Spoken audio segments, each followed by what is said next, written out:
What up, Malcolm X, lecture 2. You ready? Let's get it. Let's call this one Forbidden Fruits, or Sex, Drugs, and Music. Because what's happening now is, post this childhood, not much success in the conventional school system, Malcolm X goes from kind of country bumpkin to city slicker. And a lot changes as he's exposed to the world of, well, desire. And yeah, maybe actually I was reflecting on this chap. This is like rated PG-13 or R. One of the reasons that he's ignored a bit is like he doesn't exactly pull any punches in terms of what was up morally at the time. So like this starts early on page 37 in my book. Flip back there.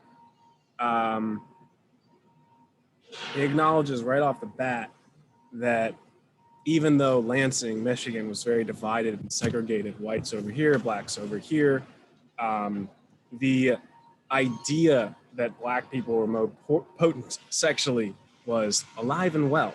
It seemed the white boys felt that I, being a Negro, just naturally knew more about romance or sex than they did. And that I instinctively knew more about what to do and what to say with some of their own girls. I never did tell anyone I really went for some of the white girls, and some of them went for me too, obviously. But you have this idea that, and this is a continued stereotype, that blacks are more sexual, or like myself, right, as a Latino. I've had like white friends of mine be like, "Do you think you're better at dancing because you're Latino?" I'm like, "What?" No.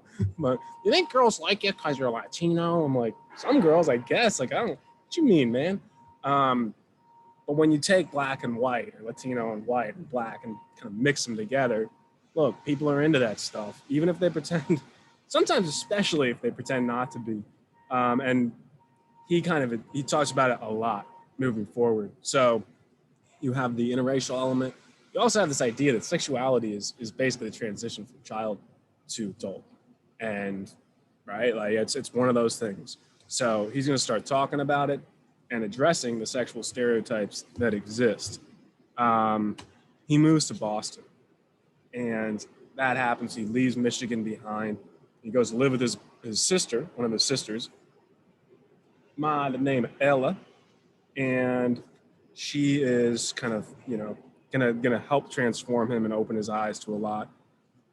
I jotted down a Bruce Springsteen line: "It's hard to be a saint in a city." And you're exposed to a lot more. Cities are cool. Like, it's the combination of ideas and people. So a lot happens in cities, right? Construction, for instance. Woohoo! That thing. See that? But when you mix a bunch of people together, not only do you have good ideas, you have forbidden fruit kind of things going on. He acknowledges the importance of this movement to Boston, to the city. And like, it goes back to that teacher advice. If I had stayed, this is 45 to 46 in my book, if I had stayed in Michigan, I probably would have married one of the Negro girls I knew and liked in Lansing. I might have become one of those state capitol building shoeshine boys, or a Lansing country club waiter, or gotten one of the other menial jobs in which those days, even amongst Lansing Negroes, would have considered successful, or even become a carpenter. What I have done since then, I have driven myself to become more success at it. I've often thought that if Mr. Ostrowski had encouraged me to become a lawyer, I'd probably be among the city's professional black bourgeoisie, sipping cocktails and palming myself as a community spokesman for leaders and leader of the suffering black masses, when my primary concern would be to grab a few more crumbs. Listen to this. This is kind of, grab a few more crumbs from the groaning board of the two-faced whites with whom they're begging to integrate. He puts that in quotes. All praise is due to Allah that I went to Boston when I did. If I hadn't, I'd probably still be a brainwashed black Christian. Let's talk about Nation of Islam and his faith. Oh, there goes my paper. Hold on. Gotta get that. So Malcolm X is Muslim. Nation of Islam is about black empowerment. And we're gonna get into that in future lectures, but he's previewed here. But to say integration, they're begging to integrate. And he would have been a brainwashed black Christian. Again, I think one of the reasons he's shoved aside is that kind of a fiery rhetoric and language. And you can see how different of a perspective that would be in a time where Martin Luther King and other the majority message during the civil rights era is of Black Christians. So X is different. It's providing that different angle, and you see it there. And he's saying, "Thank goodness I didn't stay," and kind of become integrated and watered down, and basically a version of the thinking that they expect from me. Calls it Uncle Tomming. Did we do that? I meant to mention that. Shit. That Uncle Tomming idea. Anyway, he's not about it. He later meets a guy named Shorty. Homeboy is chapter 3. And Shorty is a guy who's kind of like one of these little street characters, works on that borderline between respectable society and like the forbidden fruit stuff. And he happens to be from the same hometown, from Michigan. And that is kind of that breakthrough where he realizes like, all right, this guy's gonna help him out just because I'm from the same place. And he helps him become kind of city hip and get his first pretty important job here, which is he goes to he meets Shorty at a pool hall. He has to work there. And then eventually he gets work as a shoe shine in a dance hall. As a shoe shiner in a dance hall. Because some other guy wins basically the lottery. We'll talk about that. A lot of Blacks play the numbers. So X gets this job in a dance hall. And man, if I could go back in time, how cool these things sound, where it was just jazz bands playing and everyone up and dancing. And his job was to shine people's shoes, ostensibly, right? But where'd it go? It's not just about that, shall we say. There's the idea that you can sell other stuff too. And the guy that he's taking over for alludes to this. He's like, you can shine people's shoes, you can sell them like shoelaces. And also, this is page 58, he says, he's suggesting that he carry condoms on him to sell those at the end of dances. Well, you have some chicks going right, they'll come asking for rubbers, charge $1. Generally, you'll get an extra tip. He looked across at me. Some hustles you're too new for. Cats will ask you for liquor. Some want reefers, marijuana. But you don't need nothing except rubbers until you can dig who's a cop. So, the shoe shine guy in the dance hall, a lot of people will be like, by the way, can I get a little something?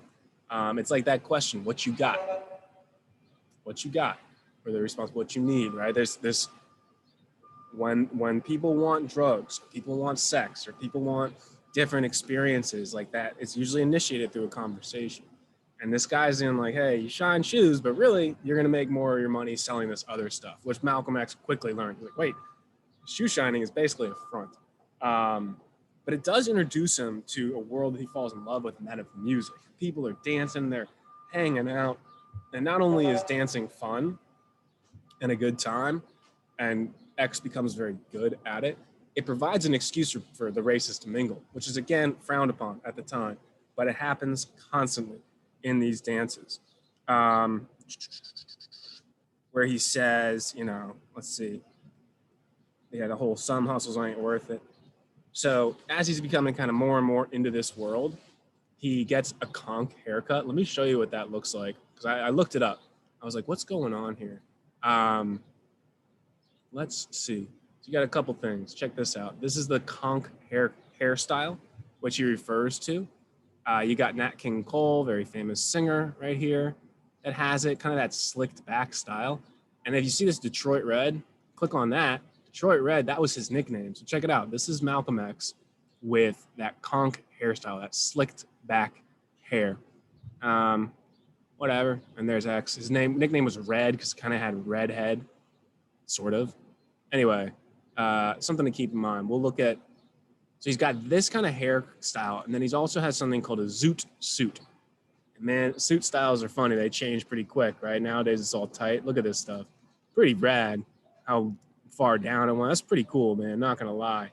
There was something called the Zoot suit riots, if you look it up. It happened in LA in 1943. And it was when a bunch of soldiers, like US soldiers, beat up a bunch of Mexican kids in those suits. So it's kind of a racially motivated, you're dressing a certain way, attack on a bunch of people. I digress, but the point is he's becoming very fashionable, and he's a little bit harsh on himself when he says how ridiculous I was, stupid enough to stand there simply lost in admiration of my hair now looking white. This is that Conch style. Reflected in the mirror in Shorty's room, I vowed never again without a conch for many years to come. This is the first step towards self-degradation. This part's interesting. I endured all that pain, literally burning my flesh, to have it look like a white man's hair.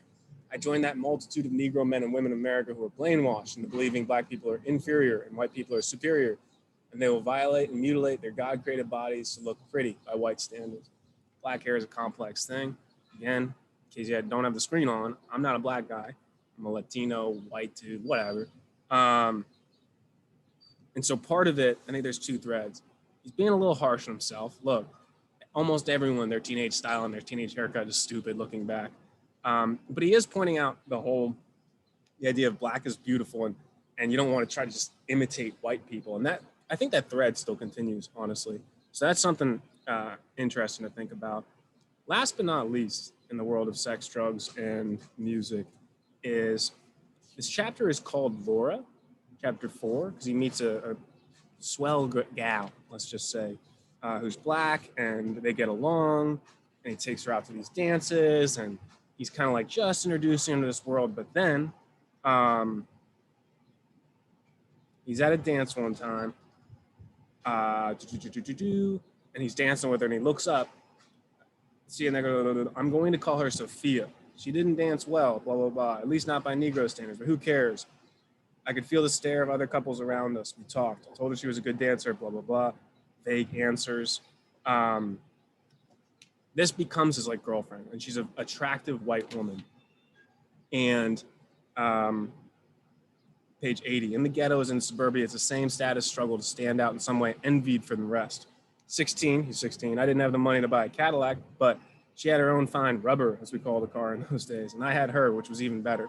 So it gives him status in this community. The girl Laura takes it pretty harshly, kind of has a rough life later.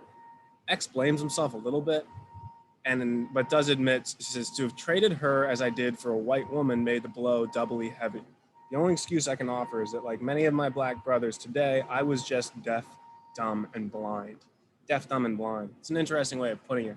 But he's talking about kind of being brainwashed in white society. So that sets up, I think, a good transformation. He's going to move cities and kind of up his game shortly. But we'll look at that next time, trying to keep this one shorter. But things are starting to get interesting for Malcolm X. All right. Keep reading it, by the way. Peace.